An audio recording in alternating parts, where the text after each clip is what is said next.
If you're easily triggered, if maybe you're a little bit of a snowflake, you may want to skip this video because today we're talking about the Declaration of Independence, which is apparently outdated, biased, and offensive.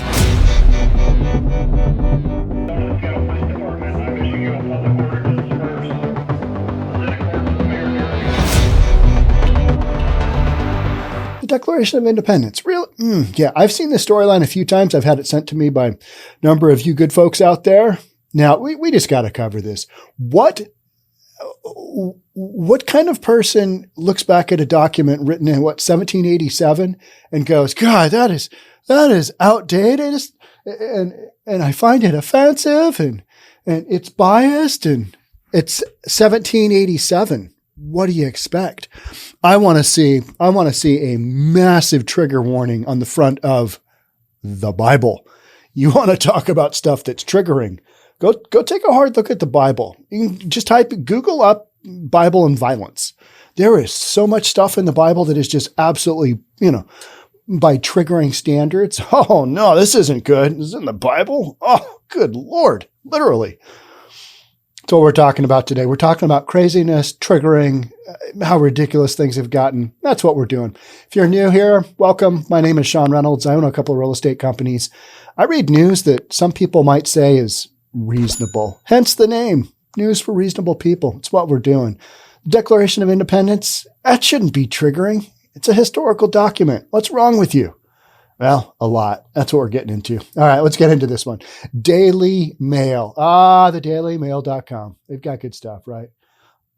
File under snowflakes is their headline. National Archives staff branded morons by a historian. Is that a historical term? You are a moron.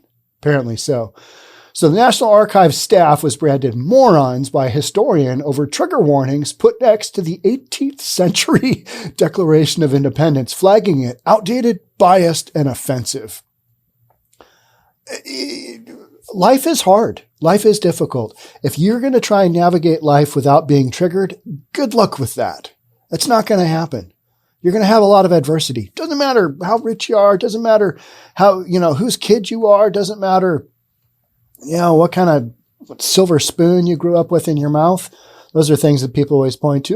You've got so much of a head start on everybody else. It's like, you've got white privilege. All right. Yeah. You're still going to have stuff that's going to be hard to overcome. You got to go through stuff in life. And that's this whole triggering thing. It's like, all right, let people be triggered. Let them figure out what makes them upset. Let them learn how to deal with that because they're going to have a lot of that in life. And by, don't upset them because of, don't upset, we're all just upset all the time. That's how we're going to end up. So it's truly just, what are we doing here, folks? We're Declaration of Independence. We got to flag it because somebody might get worked up that there's a thing called slavery in there. All right. Yeah. Not a big fan of slavery either, but calling that a trigger, having a trigger warning for that in a historical document when at the time that was a thing. What are we doing here? Are you going to rewrite history as we go? I don't know, maybe. A famed British historian has hit out at moronic Washington National staff who decided to erect a trigger warning. Professor Andrew Roberts said that a rare copy of the 18th century document, which represents the founding papers of the United States, is now adorned with a trigger warning for outdated, biased, and offensive content at its home in the National Archives and Records Administration. This isn't in an elementary school somewhere. This is in the National Archives and Records Administration in Washington, D.C. I mean, it's a historical document. It is where it's supposed to be. And yet you need to have a warning label on it. We are not talking content like 2 Live Crew did back in the day. Now that was some offensive stuff. Wildly offensive. The way they treated women in their lyrics, wildly offensive. And yet it is what it is. And that's their form of entertainment, whether you think it's right or wrong or influences people, not in a positive way. Okay. Yep. You got that. But they had a trigger warning. on their album covers. We had parental advisories back in the day, and I've talked about this. If you got one of those on your album, oh, you were all set. Because then the kids knew that there was content on there that appealed to them. It was, oh, this isn't what the adults want us to watch or listen to or hear. It was here back then because it was albums, didn't have videos. And so, oh, I'm going to go out and buy that. If you got the parental advisory, sticker, you got the triggering label on your album, you were good to go. So ridiculous. So ridiculous. Just let people make their own decisions. Now, with kids under the age of 18, all right. Yeah, we're starting to micromanage that as well. Those kids can kind of figure things out. Constantly hammering on them on about topics like this isn't necessarily positive for their developing brains.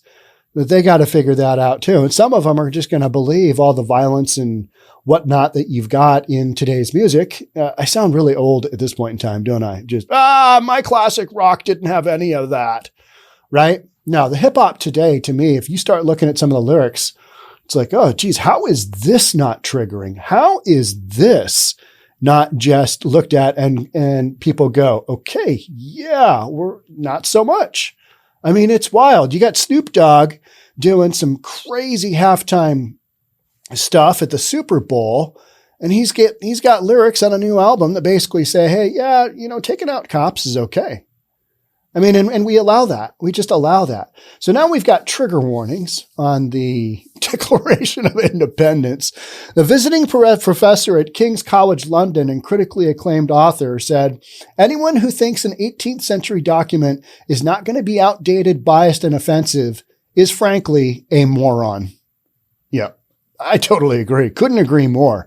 It's like, okay, it's from 1787 and you thought this was going to be, updated. And it's like Bill Burr does a bit on the guy from Duck Dynasty. He's old. He made some really offensive comments. I believe they were gay comments, but it's like, he's old. What did you expect?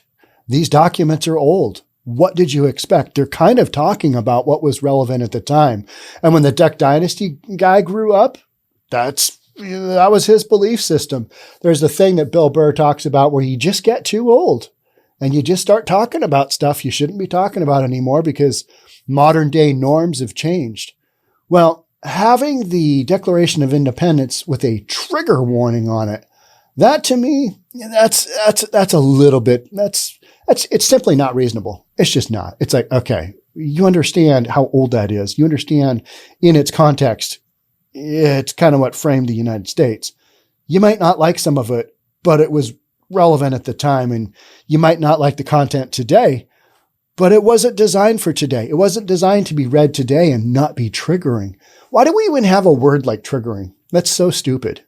It really is. It's, I might be offended. Oh, God, don't offend me. Don't offend me. Oh, kids, you're going to get offended. Life's offensive. It's offensive. There's no way around it. That's just the real deal, right? That is reasonable. And it's up to you to figure out, all right, what can I take? What do I not want to deal with? Here's how I'm going to do that. Here's how I'm going to vote for. Here's who I'm not going to vote for. Here's what I'm going to buy. Here's what I'm not going to buy. This is how I'm going to appear to other people. All that works together, right? Be reasonable about it. Stupid. Yeah, it comes just after days after it was revealed that Bath Spa University had slapped offensive content caveats on the likes of celebrated English poets William Wordsworth and Joan Keats, though the addition of content warnings to historical texts suggests the moronic practice is being taken one step further. What do we got going on here? Trigger warnings have gained popularity in recent years in response to concerns that people could be adversely affected by any troubling content. A lot of troubling content out there, isn't there? Yeah, a lot of troubling content.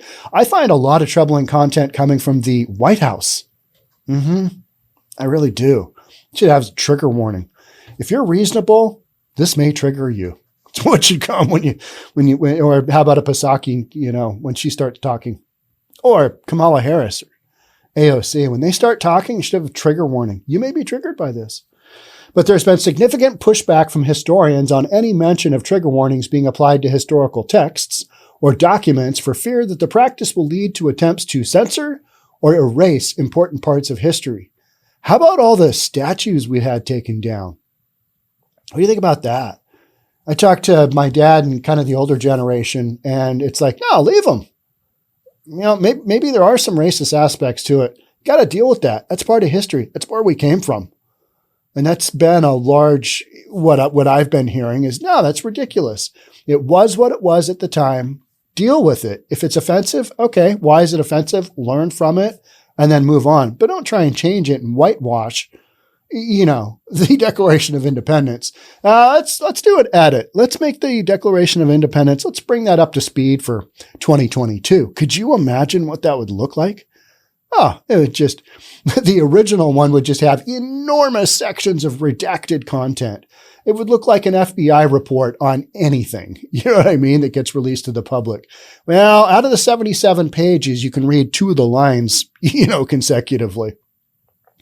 So a spokesperson for the National Archives in Washington said, "We are aware that some of the terminology used at the time of the Declaration's writing is not appropriate or may cause offense today."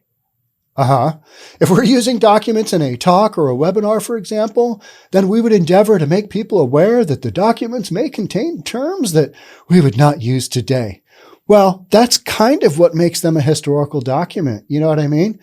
It's like watching a movie and you see all the clothes that people were wearing in a timepiece. You don't say, hey, these aren't clothes that aren't sold today. You just realize, oh yeah, that was relevant for the time. And you kind of understand, all right, that's where we were. Okay. We moved past that.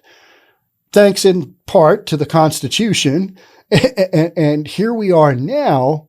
All right, let's go. But to get worked up about what happened back then, and just be reasonable. There's stuff out there that you're not going to like.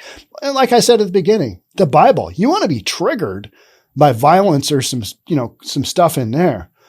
I mean, you don't even get me started. There's stuff in there that'll just make your toes curl. You're like, oh, geez, yeah, that's not good. Ooh, yeah. God said to do what? Oh, I mean, just all kinds of stuff. And you're like, oh, yeah, that wouldn't be accepted in 2022.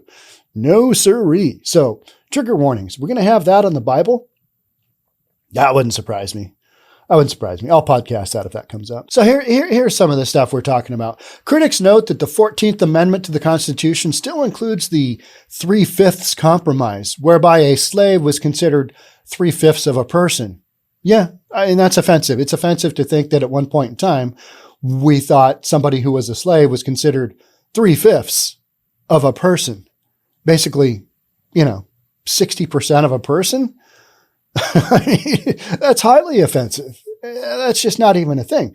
But when you put it in the context of, okay, this was written in 1787, whenever it was, the compromise was struck in 1787 to settle a dispute over how slaves were to be counted in a state's population for the purposes of apportioning representation in Congress. Alrighty then. So we need to know that as of that point in time, that's what was going on, because that's how you learn. Okay. And so then we moved forward past that. How'd we get to where we are today? All right, here's how we are today. You start monkeying up or censoring or putting trigger warnings on stuff. I mean, we're going to just basically wipe out our history, right? The 13th Amendment, which abolished slavery, still includes the so-called fugitive slave clause, which requires escaped slaves to be returned to their masters. Now, clearly that's not a thing today, right? I mean, some people make the argument, we're all slaves to the grind. Maybe we are. But, we don't have trigger warnings on that. The Constitution's language is also considered outdated to gender rights activists who note that the document only refers to a man when prescribing who can be president. Okay. That's true. But back in the day, women didn't have voting rights. So need to understand that so that we can realize how far we've come and the positive changes we've made. Because without being able to look back at that, you're like, okay, yeah. And so most of history is wildly sexist, right? It just is. And is that right? No, it's not. However, going back and changing history or labeling, you might get triggered here. That to me is kind of like, all right, we're a step too far. This is just flat out not reasonable. Article 2, Section 1 of the Constitution reads, the executive power shall be vested in a president of the United States of America. He shall hold his office during the term of 4 years and together with the vice president chosen for the same term be elected as follows. So we know now that a woman can run for president, could be elected president. We've got a female vice president. So it's not even really a thing anymore. So if you read this and you're triggered by the fact that, it doesn't have a reference to he/she and they, them, and it doesn't identify which sex that they identify as, what are we going to do? It's the Declaration of Independence.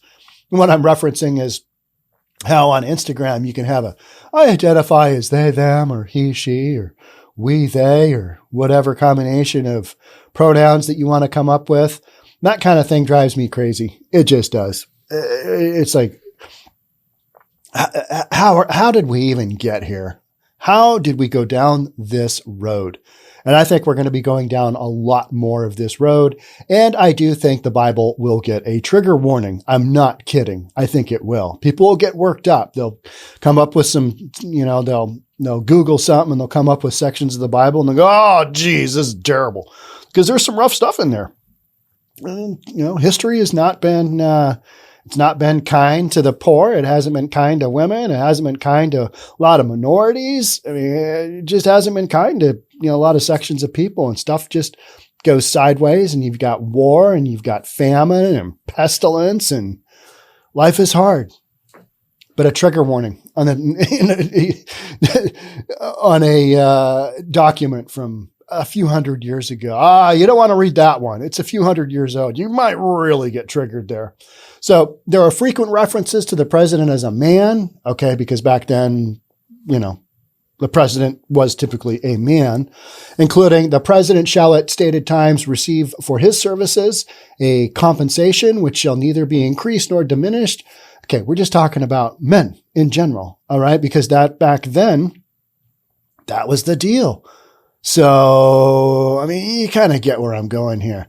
You got to take everything in context. If you're taking things wildly out of context, you might get triggered. And if you're easily triggered, you probably should sit in front of your television and watch CNN all day long. That's all you should do, because only then will you get content that doesn't trigger you. Do not tune in to News for Reasonable People, because we read a lot of news that might be considered triggering for some. It's just what we're doing. We're covering stuff that other, content creators are like, oh yeah, that's not a popular topic. What are you doing there? Oh, we're covering stuff that people find interesting.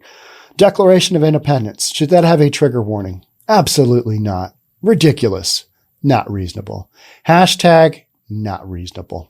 All right. That's it for me on this one. Thanks for tuning in. We'll catch up soon. If you find other historical documents, or I know there's a bunch of authors that have been, this guy's just way out of line. He can't be read in today's society. If there's stuff like that out there you want me to cover, just let me know. Let me know in the comments. My guys will catch it. Thanks so much. We'll catch up soon. Talk then. Bye for now.